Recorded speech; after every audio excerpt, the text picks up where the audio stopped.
There's a book called Ordinary Men that's a lot like that. I don't think I've mentioned that to you before, but Ordinary Men is a book about, it's the best book of its type. Maybe it's the only book of its type.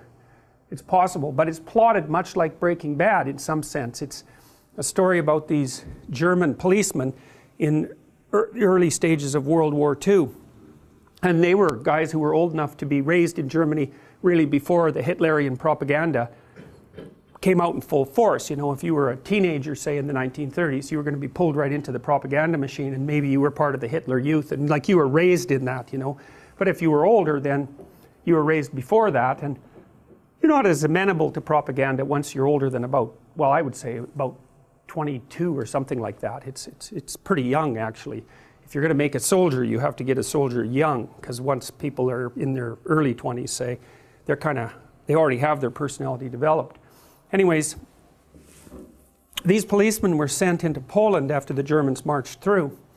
And, you know, it was wartime, and there was this hypothesis in Germany that the Jews in particular were operating as a fifth column and undermining the German war effort, because, of course, the Germans blamed the Jews and a variety of other people for actually setting up the conditions that made the war necessary. And so when the police were sent into Poland, they were also required to make peace, roughly speaking. And so they started out by rounding up all the Jewish men between 18 and 65 and gathering them in stadiums and then shipping them off on the trains. But that isn't where they ended. They ended in a very, very dark place. I mean, these guys were going out in the field with naked pregnant women and shooting them in the back of the head by the end of their training.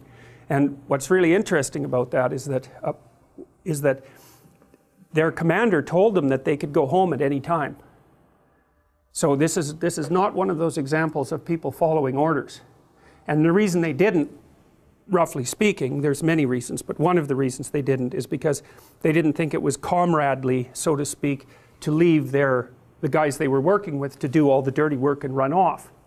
You know, and that's really an interesting fact, you know, because in different circumstances, you wouldn't think about that as reprehensible, right? You'd think, well, that's part of teamwork and under rough circumstances, and that's at least in part how they viewed it. And they were also made physically ill multiple times, physically and psychologically ill by the things that they had to do, but they kept doing them anyways.